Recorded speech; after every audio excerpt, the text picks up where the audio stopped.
Welcome to the Faithful Fathering Podcast. My name is Rick Wertz, with the founder and president of Faithful Fathering, where we encourage and equip dads to be faithful fathers. That is, be a dad that prioritizes physical presence, is engaged emotionally, and leads spiritually by example. Our vision is to engage dads in raising a godly generation and reinvigorate the church on the fathering front. This podcast series is the second of three, and exploring the world of adoption. And we're blessed today again to have Mr. Brian Stanton in the studio with us to share his journey. We've just talked about in a previous podcast, Brian shared his journey through blank, where he was connecting with his birth mother. What a powerful story that is. And I know there's another chapter to the story, maybe a couple of chapters, but the search for your biological father. I understand that search isn't always as straightforward as a mother, because it's that unknown or that blank spot on the birth certificate. But in fact, you've written and produced a second play called At Ghost Kingdom that takes the audience with you on the search for your dad. Without giving away the show, can you share a little bit about what this new journey was like? Absolutely. As I said in the first segment, I was told I was born of rape, conceived through rape. And right away at first, I did not want to search for my father. I was like, I don't need to know him then. Why would I want that in my life? But then as I became more involved in the adoption foster community, I realized that it is important to still know the truth. And I did have it in me that I did want to know the truth and who my father was as a human being. Now, I'll talk about the Ghost Kingdom. As you said, my new project is titled At Ghost Kingdom. And the Ghost Kingdom was a term coined by an author, Betty Jean Lifton. She speaks of the Ghost Kingdom as a spectral place, as a psychic reality where a lot of adoptees reside. That's where the fantasies live of who the lost mother and lost father are. And the ghosts just kind of roam around there up in the kingdom. And the birth mother may have a ghost of that lost child. Or it may be the life that could have been, the what if.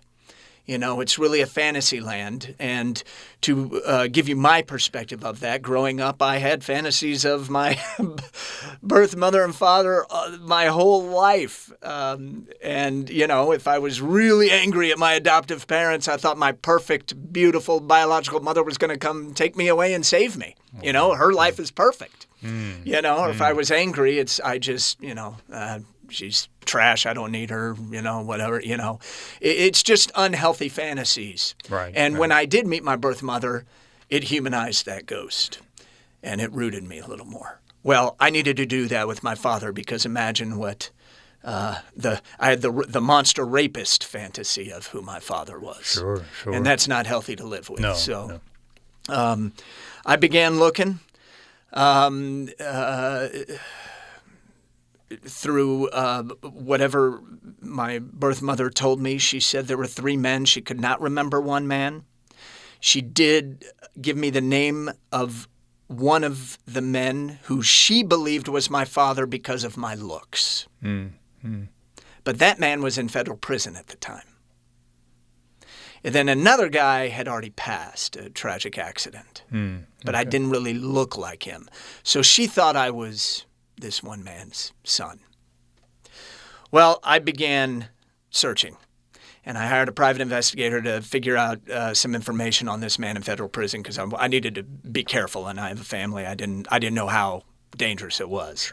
Sure. And by the way, kudos to my birth mother here. We praised my adoptive mother last time on her support. Well, I'm going to praise my birth mother on her support for this, because she's having to relive the trauma going through all this. And, tough journey. What a blessing. Yeah, absolutely. So I searched. He found out the reason he was in prison. I got in touch with some of his family members. Some didn't want anything to do with me, but one woman who was his daughter responded to me, and we created a great relationship. She was so excited to know she had a brother out there, and she eventually put me in touch with her father, who I thought was my father, and we worked out a test. Wow. Yeah, in prison. That's some tenacity to work through that system there. Yeah. Oh, boy, I hit a lot of walls on this. I'll tell you a quick fun story. They would not allow me to send a DNA test in there, which is really just a Q-tip. You swab your cheek, put it in an envelope, and mail it off. That's all it is, folks. Well, they wouldn't allow that. So I talked to the DNA lab, and they said, you know what? If he's able to save his fingernail clippings, he could send you. He can mail that to you. Mail that to us. If we're able to scrape enough DNA off those fingernails, we can compare it with your cheek swab. Wow. So I asked him, and then he said, fingernail clippings? What about blood on a diabetic stick? And I was thinking, blood on a diabetic stick? They're going to let you mail me blood on a diabetic stick, but they won't let me just send you a Q-tip? So sure enough, he sent me fingernails and blood in the mailbox, and that was a very interesting day at the mailbox, I'll tell you that. Anyway, 0%, it turns out he was not my father. Wow. And that really surprised. Just share a little bit. I know we've talked about the roller coaster ride that you were on in this and how you had anticipation and then the disappointment. Yeah, when you go on this search, it's I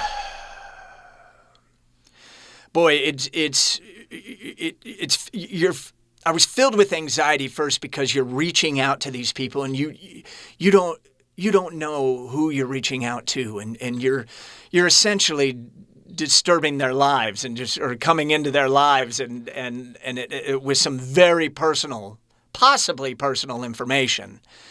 So it's nerve-wracking and it's tough, and people go about it different ways, and some adoptees do not search because it is so scary. It's frightening. But I had made the decision that this is what I want to do. I'm going to stick to it. It is my right.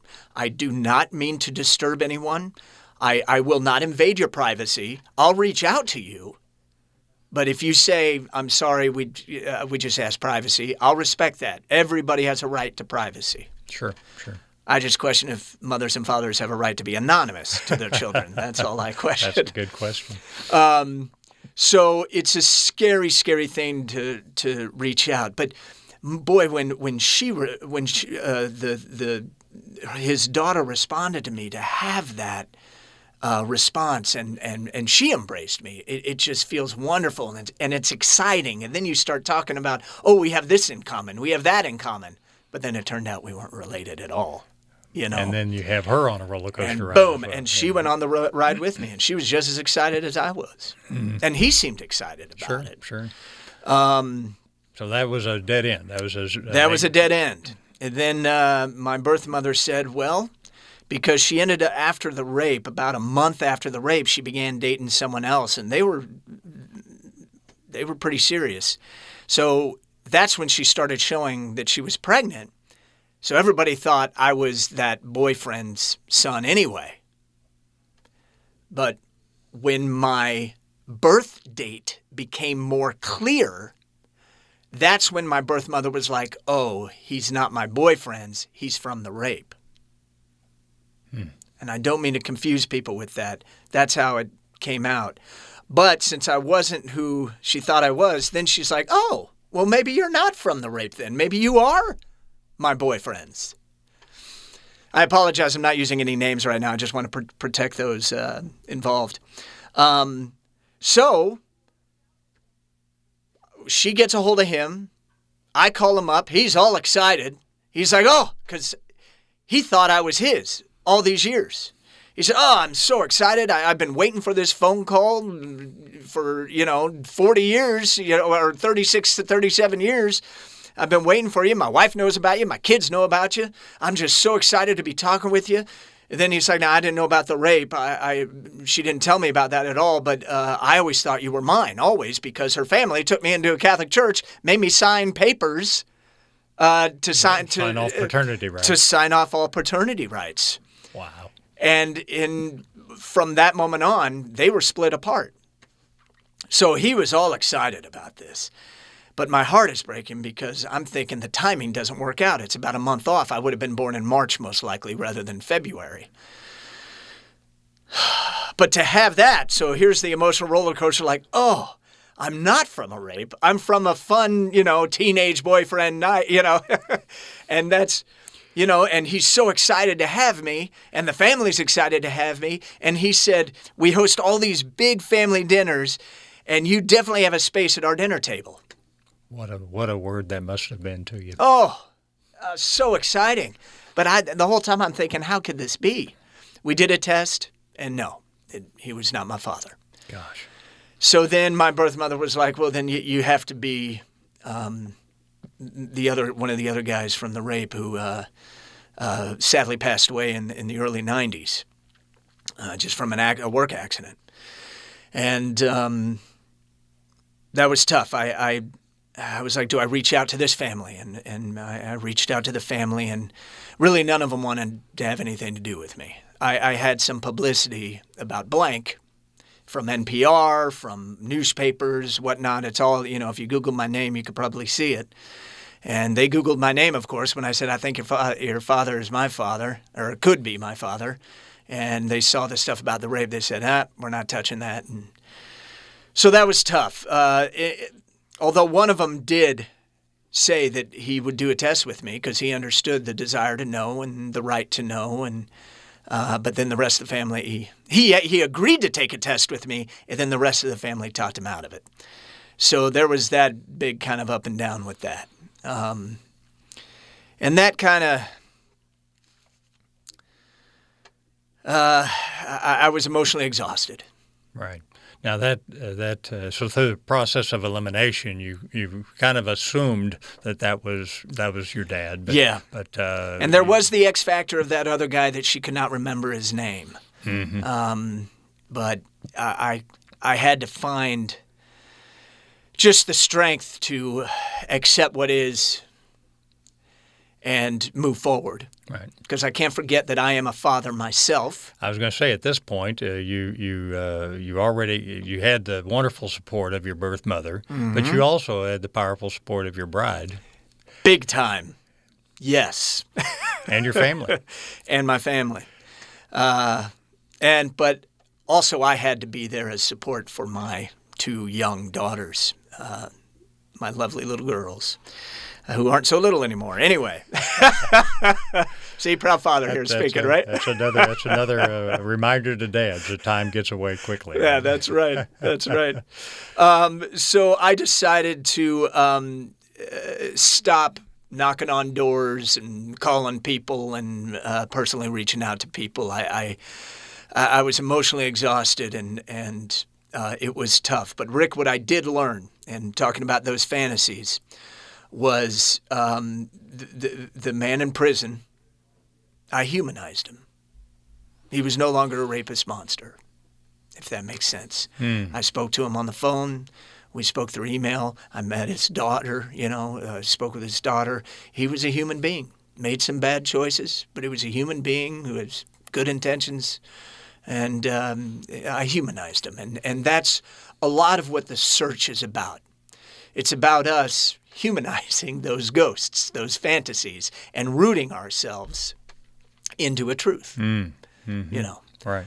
So Yeah. you now refresh my memory on the mechanics of the testing. Now you did a paternity test. So there's there's a mechanical interaction, obviously, and an intrusion into these people's lives to ask them to participate in a paternity test, right? Oh, without a doubt. You ask their permission, would you be interested in doing a test? And the test is actually really simple.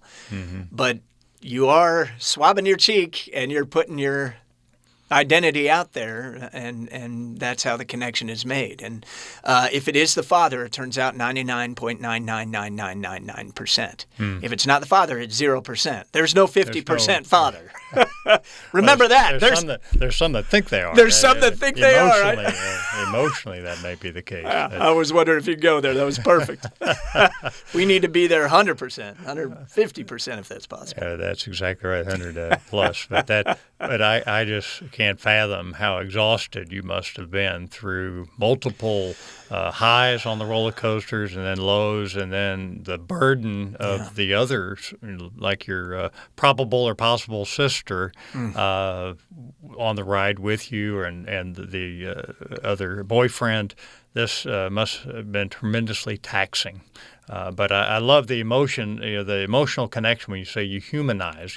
We saw that's such a lesson in relationships in general, isn't it? That we project an image on somebody, but when we actually engage them in a conversation, they're a human. And I've been working prisons as well, and these we tend to even project on a group of people sometimes. Oh, absolutely. And you just cannot. It's so important. So I think just that message right there is another way the adoption world can lift up a generation of those that are sensitive to the realities. We're not assuming anything. We're engaging in relationship and moving forward. Engaging, I love it. Yeah. Yes. So that I tip my cap to you for your tenacity, but where you're at right now at this juncture, at the end of your second play, At Goes Kingdom, which again I want to make sure anyone that's listening that is tied to an adoptive organization of any kind, make sure you touch base with Brian Stanton, because he has